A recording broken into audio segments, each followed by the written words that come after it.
ذرا نم ہو تو یہ مٹی بڑی زرخیز ہے ساقی. زیواکار اوجھے فلک پہ ڈوبتے ابھرتے تاروں کی قسم، بحر کے تلاطم اور دریاؤں کے منجدھاروں کی قسم.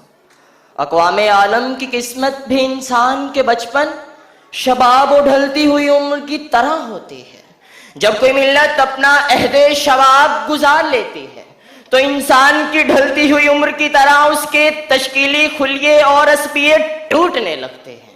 یہ فطرت کی عادت ہے، ازل سے یہی ہوتا آیا ہے.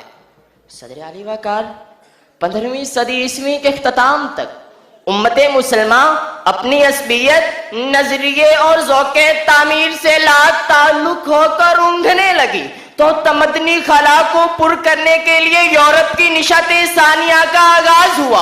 1000 سال سے تاریخ کے کباڑ خانے میں بے سود پڑے عیسائی مجسمے میں ولولہ حیات کی روح انگڑائی لینے لگی. اگلی 2 صدیوں میں عیسائی یورپ مسلمانوں سے مستعار لی ہوئی کیمیا، طبیعیات، حیاتیات، ریاضیات، طب، جغرافیے، سیاسیات، بحریات، علم التعلیم اور مابعدت طبیعیات کے وہ دیو قامت عالم اور تکنیک کار پیدا کرنے لگا کہ جس کی قوت تخلیق کے آگے بند باندھنا قرۂ آفاق میں کسی کے بس میں نہ رہا. زیواکار چشمے فلک نے دیکھا کہ مشرق بعید کے انڈونیشیا سے لے کر نیل کے ساحلوں کے اس پار تک دیار مغرب کے پنجہ استبداد میں کسے ہوئے. کسی کی مجال نہ تھی کہ کوئی ٹس سے مس کر سکے. بارود کی طاقت، بحری بیڑوں کی ہر جگہ موجودگی، اقتصادیات، سیاسی اقتدار پر غلبے، نت نئی ایجادات، مشینوں کی جناتی قوت نے ایشیا اور افریقہ کی تمدنی بیت، لسانی جڑ کر ثقافتی آہنگ کے پرخچے اڑا کر رکھ دیے. 20ویں صدی تہذیب مغرب کے غلبے کا نقطہ کمال اور مسلمانوں کے زوال کا درجہ بسیط تھی. اس مایوسی اور طریقی ہی کے دور میں درویش لاہوری اقبال نے للکارتے ہوئے کہا، ذرا نم ہو تو یہ مٹی بڑی زرخیز ہے ساقی. زیواکار آج وادی دجلہ و فرات سے لے کر سرزمین کنعان تک، شام و یمن سے لے کر سرزمین افغانستان تک قتل بھی ہمیں ہو رہے ہیں، لہو بھی ہمیں رو رہے ہیں اور خون بہا بھی ہمیں کو ادا کرنا پڑ رہا. ملت اسلامیہ کے چھوٹے بڑے 57 ملکوں کی آزادی صرف زنجیر کی لمبائی کی حد تک ہے. دامن اسلام جو کبھی رافت و عطوفت ہوا کرتا تھا، جو کسی زمانے میں دارالامان ہوا کرتا تھا، دارالفساد بن گیا ہے.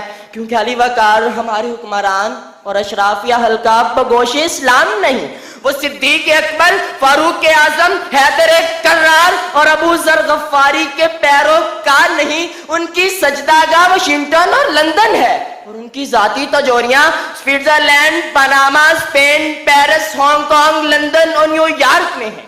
وہ عیاشی، فحاشی، مکاری اور بدکاری میں شیطان الرجیم سے بھی منزلوں آگے نکل چکے ہیں. علم کی جگہ جہالت اور تخلیق کی جگہ تقلید ہمارا وتیرہ بن چکی ہے. سرزمین اسلام تو بہت سرخیز ہے مگر ہماری ملت کی کھیتی ویران ہو چکی ہے. ہر سو بربادی اور نامرادی ہے. مگر علی وقار اقبال ہمیں اپنی میراث کی طرف، اسلام کے نظریہ ابدیت کی طرف اور قلب اسلام سے اٹھنے والے نظریہ وحدت اور جذبہ تعمیر کی طرف بلا رہا ہے. اگر ہم منافق نہیں سچے مسلمان بن جائیں تو ایک بار پھر کار ذلت اور رسوائی سے اٹھ کر تقدیر یزدہ بن جائیں گے. جو تجھ سے عہد وفا استوار رکھتے ہیں، بہم فراق بھی ہو تو قرار رکھتے ہیں. گھر آج تجھ سے جدا ہیں تو کل باہم ہوں گے. علاج گردش